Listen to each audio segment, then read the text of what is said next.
શ્રી ગણેશાય નમઃ. જય શ્રી કૃષ્ણ બધાયને. આજે આપણે શ્રાવણ સુધી પુત્રતા એકાદશી કહેવાની છે. જો વિડીયો તમને પસંદ આવી તો ચેનલને સબસ્ક્રાઈબ કરવાનું ભૂલતા નહીં, જેથી આગળના વિડીયો તમને મળી રહે. શ્રાવણ સુધી પુત્રતા એકાદશી વ્રત કથા મહિમા. યુધિષ્ઠિરે પૂછ્યું, હે શ્રી કૃષ્ણ, શ્રાવણ શુદ્ધ એકાદશીનું નામ તથા પ્રકાર મને કહો. શ્રી કૃષ્ણ કહ્યું, હે રાજન, જે સાંભળવાથી વાજપેયી યજ્ઞનું ફળ થાય છે અને સર્વ પાપનો નાશ કરનારી ઉત્તમ કથા કહું છું, તે તમે સાંભળો.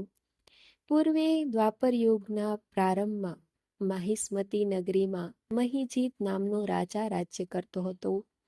તે પુત્ર રહિત હોવાથી રાજકાજમાં મન લાગતું ન હતું. ઘણા ઉપાયો કર્યા છતાં પુત્ર પ્રાપ્તિ ન થતા હવે એને ગઢપણ આવેલું જોઈ ચિંતા થવા લાગી. રાજાએ સભામાં જઈ પ્રજાની વચ્ચે કહ્યું કે મેં આ જન્મમાં કંઈ પાપ કર્યું નથી. બ્રાહ્મણ કે દેવનું દ્રવ્ય લીધું નથી. પ્રજાનું પુત્રવ્રત પાલન કર્યું છે. શિષ્ટ લોકોના સત્કાર કર્યા છે. તો હે બ્રાહ્મણો, એવી રીતે હું ધર્મથી ચાલું છું, છતાં કયા કારણથી પુત્ર પ્રાપ્તિ થતી નથી, તેનો આપ વિચાર કરો. રાજાના વચનો સાંભળી બ્રાહ્મણો, રાજાના પુરોહિત અને પ્રજા મળી ઘોર વનમાં ગયા.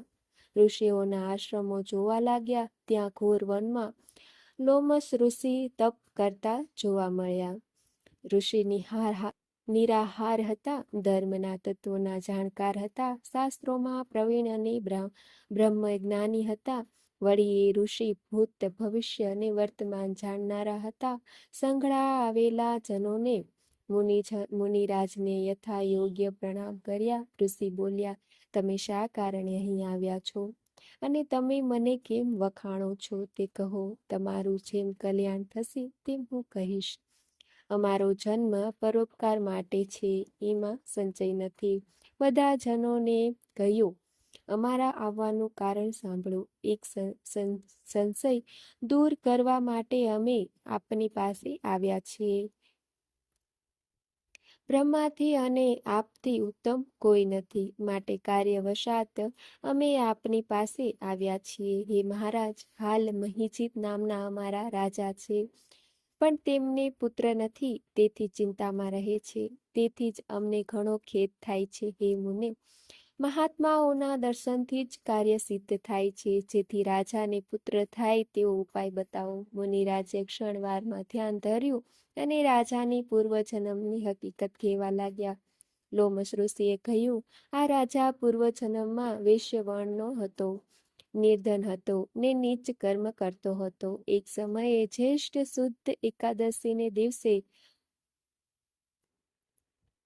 મધ્યાહન વખતે વાણિયો ગામમાં સીમાડામાં આવ્યો અને તે વખતે તે તૃષાથી વ્યાકુળ થયો હતો.